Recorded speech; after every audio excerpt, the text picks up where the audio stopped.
Good morning guys. मैं आपका गणित अध्यापक शुभम तिवारी माया गणित संस्कार अकादमी बिरधा से आप सभी विद्यार्थियों का आज की इस वीडियो क्लास में बहुत बहुत स्वागत करता हूं। विद्यार्थियों, कल हमारा सेकंड चैप्टर घातांक कंप्लीट हुआ।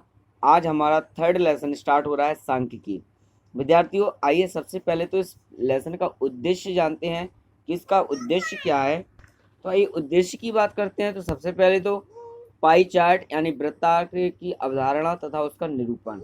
इसके बाद आंकड़ों की केंद्रीय प्रवृत्ति की माप और उसके प्रकार, समांतर माध्य की गणना करना जब बारंबारता न दी जाए, समांतर माध्य ज्ञात करना जब पदों की बारंबारता दी गई हो।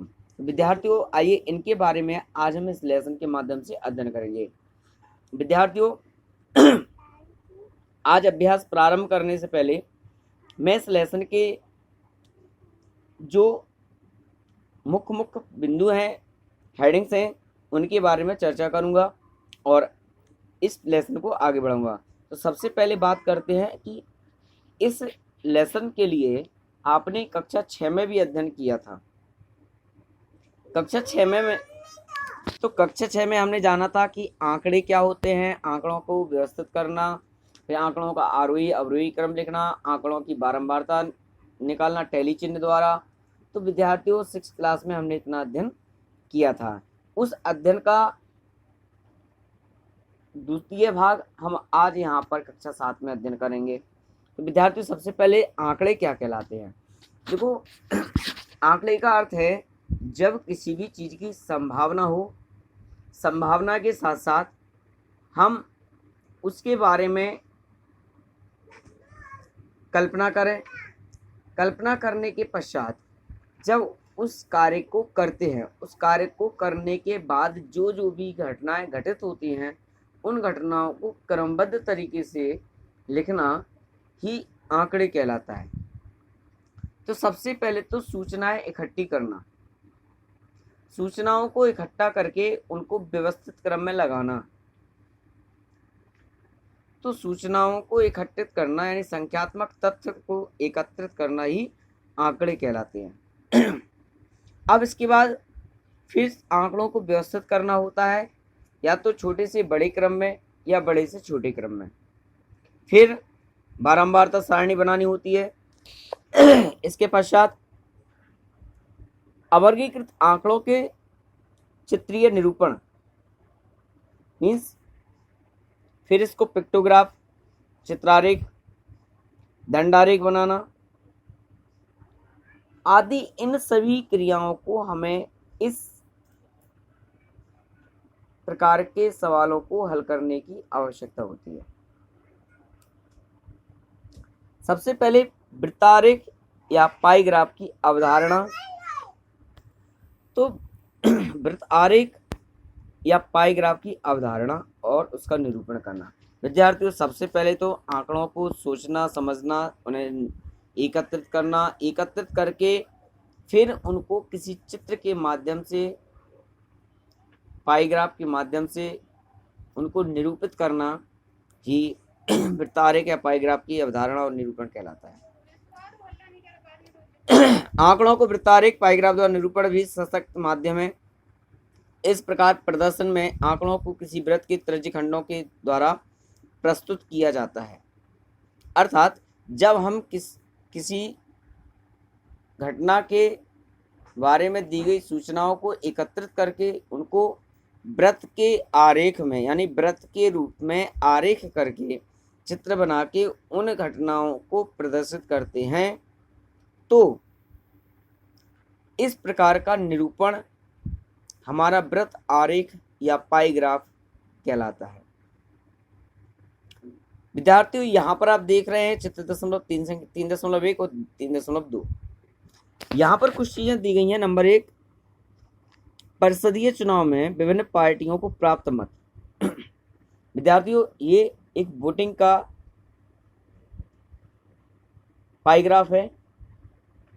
एक स्थान पर वोटिंग होती है जिस पर गैर राजनीतिक पार्टियां के जो प्रत्याशी थे उन्हें कुछ वोट मिलते हैं, राजनीतिक पार्टियां जो थी उन्हें कुछ वोट मिले, अन्य पार्टियों को कुछ मिले, निर्दलीयों को कुछ मिले और क्षेत्रीय पार्टी को कुछ मिले। विद्यार्थियों अगर हमें यहाँ पे पूछे कि सबसे ज्यादा वोट किस पार्टी को मिले, तो सबसे ज्यादा वोट राजनीतिक पार्टियों को मिले। क्यों? क्योंकि आरेख में इसका जो हिस्सा है वो सबसे अधिक है। गैर राजनीतिक पार्टियों को दूसरे स्थान पर, तीसरे स्थान पर क्षेत्रीय पार्टियां हैं, चौथे स्थान पर निर्दलीय, पांचवें पर अन्य पार्टियां। अब यहां पर आपसे अगर पूछा जाए कि बताओ किस पार्टी को कितने परसेंटेज वोट मिला, तो विद्यार्थियों ये जो वृत्त होता है, वृत्त में जो कोण बनता है वो 360 अंश का बनता है, संपूर्ण कोण बनता है। अब कोण के हिसाब से अगर हम बांटे तो इसका जो कोण बनेगा, अगर आप देखें तो इसका जो कोण बनेगा लगभग, अगर हम अंदाज से भी देख लें तो इसको 120 अंश का कोण बन जाएगा। इसके बाद अगर इसकी बात करें गैर राजनीतिक पार्टियों की, तो ये 60 अंश का बन जाएगा।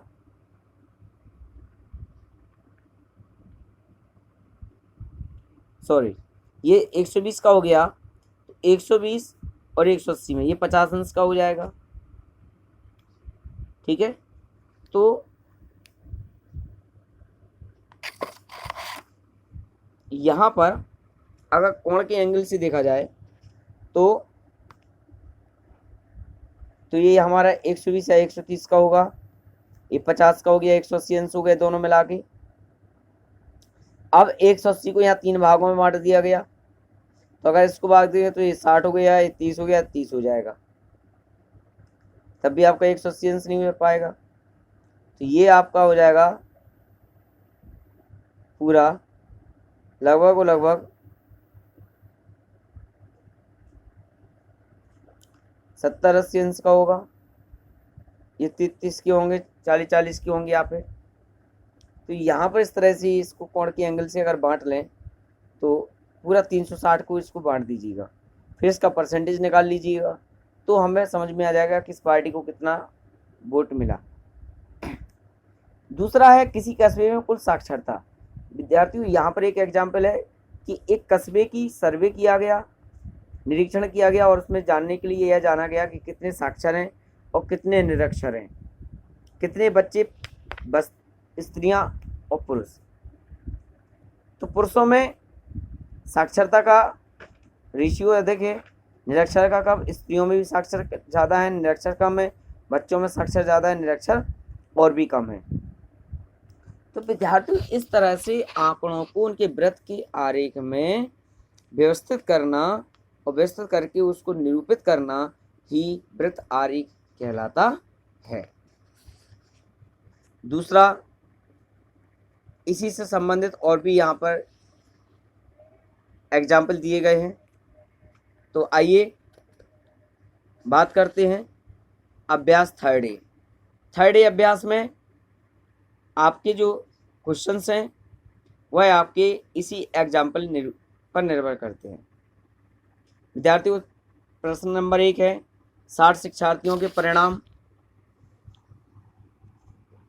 परिणाम पाई ग्राफ द्वारा निरूपित किए गए हैं। आइए इसको हल करते हैं। कैसे?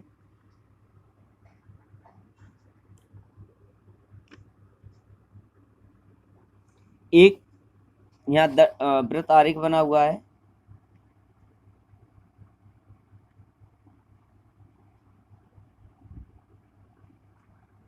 अब इसमें एक तो 180 अंश है का कोण है, ये सेकंड डिवीजन पास होने वाले विद्यार्थी हैं, सेकंड श्रेणी। इसके बाद कुछ विद्यार्थी हैं जो 60 अंश के कोण को अंतरित करते हैं और प्रथम श्रेणी प्राप्त हैं। 30 अंश के विद्यार्थी पे अगर देखा जाए तो यहाँ पर ये कोण है, ये अनुत्तीर्ण है, फेल विद्यार्थी हो गए। और 90 अंश की डिग्री पर जितने विद्यार्थी हैं वो थर्ड डिवीजन पास होते हैं, यानी तृतीय श्रेणी पास होते हैं। अब इसमें कुछ प्रश्न पूछे गए। नंबर 1, सबसे अधिक शिक्षार्थी किस श्रेणी में उत्तीर्ण हुए? तो विद्यार्थियों यहाँ पर हमने देखा कि ये जो पूरा कोण होता है, चूंकि हम जानते हैं कि वृत्त के अंदर बने कोण की माप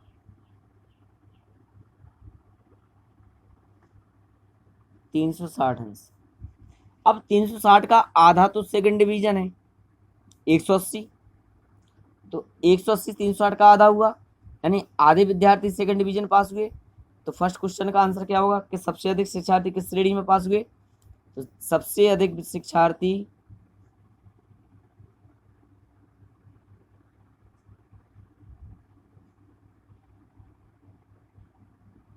द्वितीय श्रेणी में पास हुए।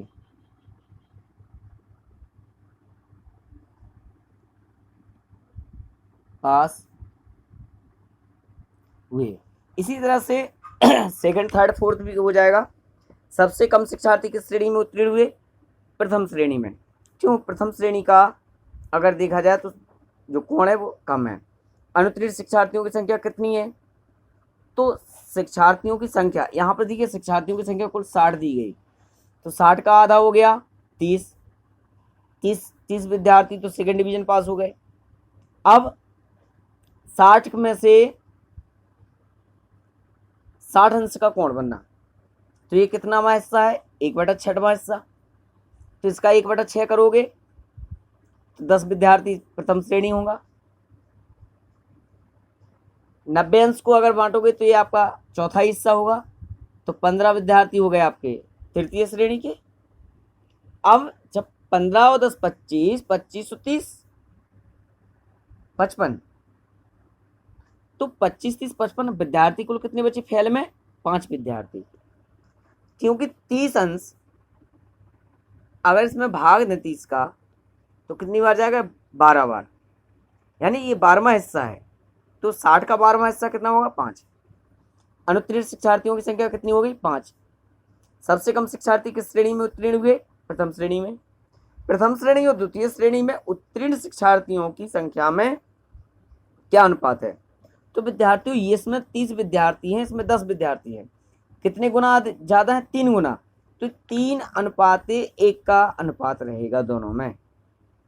विद्यार्थियों ये थी थर्ड अभ्यास का पहला सवाल। सेकंड सवाल के लिए कल पुनः उपस्थित होकर के आगे बढ़ेंगे। तब तक आप सभी के लिए मेरी ओर से शुभकामनाएं। बहुत बहुत धन्यवाद। Thank you very much.